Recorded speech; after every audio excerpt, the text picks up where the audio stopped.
Today, an unidentified source leaked the details of a call between Republican National Committee Chairman Reince Priebus and the Donald. Apparently, Reince asked Trump to tone it down. And now, if I were the GOP chairman, I wouldn't be telling Trump to tone it down. His poll numbers are going up, up, up. He's increasing the numbers of people identifying themselves as Republicans. And he is saying what the American people have been begging to hear for a long time.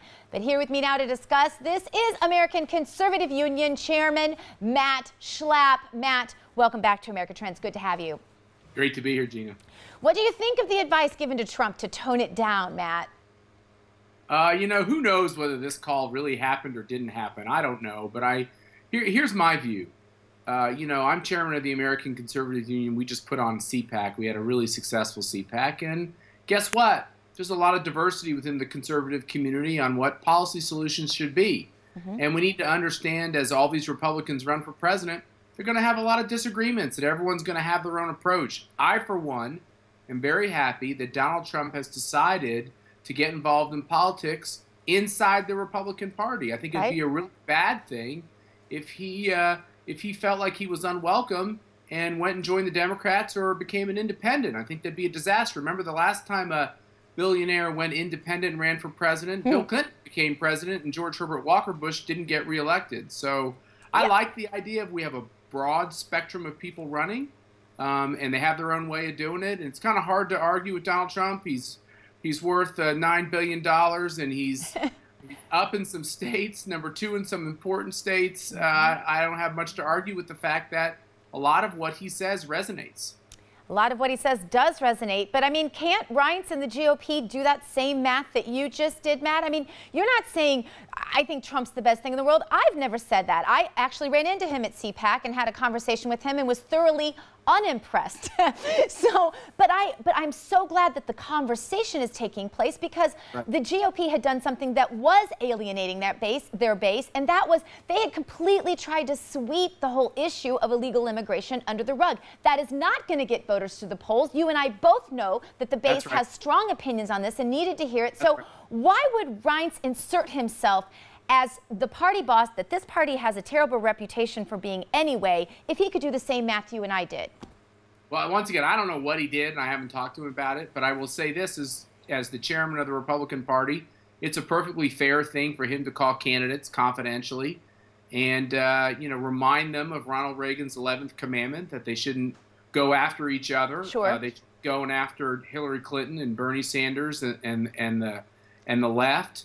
That being said, once again, you know, at CPAC, Gina, you know this, we actually took the controversial issues and we put them on the stage and we talked about them. I think as a movement, and I'm a conservative before I'm a Republican, but I'm definitely committed to the Republican Party as well.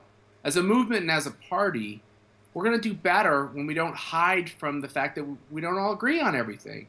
We have disagreements. What's wrong with that? That's kind of the American way. And we're going to have this first debate. The top 10 people will be on the stage in that Fox Business debate, and my guess is there's going to be some fireworks. I'm okay with that.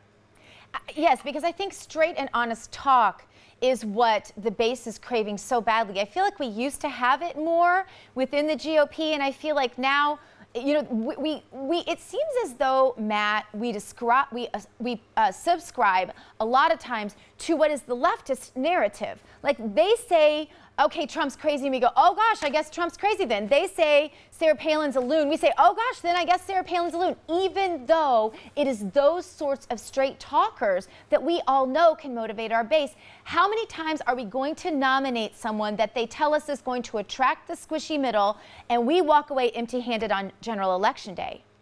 Look, somebody like Sarah Palin or Donald Trump makes a lot of GOP insiders incredibly nervous. And what I do think many of them fail to realize is that just garnering all the GOP insiders will not win us the presidential election. We've got to get all kinds of independents, all kinds of people who might disagree with the party on some issues. We got to appeal to every region. And I think some of the candidates that are doing the best at the presidential level are candidates who seem to be using a different kind of talk. they have their own way of explaining things. And I think Donald Trump is one of those candidates. I think Carly Fiorina is one of those candidates. I think Ted Cruz is doing really well because he seems to just not talk like your typical Washington politician. Yeah. Sarah Palin is legendary for putting things in her own way and in a perspective that really appealed to people. So maybe the people that know the most actually know the least. And we ought to be proud that people want to join our party, join our movement, and they don't have to agree with us on everything, and they don't have to follow our RNC talking points, and that's okay. We should be comfortable with that. Okay, thumbs up or thumbs down? What do you think of Democrats trying to brand the GOP as the Retrumplican party? Do you think it hurts the GOP, or do you think it might bring in some people with some opinions that feel like, hey, at least he's talking off the cuff, at least he's being straightforward and saying what he believes, and that's refreshing? I agree with everything you just said. I think that if the Democrats want to try to make Trump a big issue that they think is going to harm us, I think they're wrong. I think it'll bring more people to our party.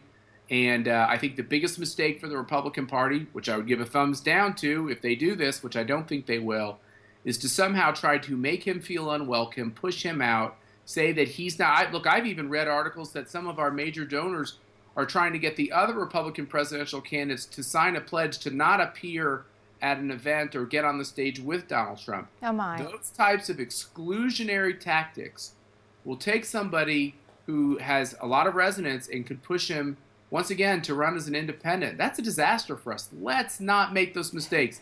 A lot of the Big Tent Republicans, they need to remember that they're the ones who came up with this term, Big Tent.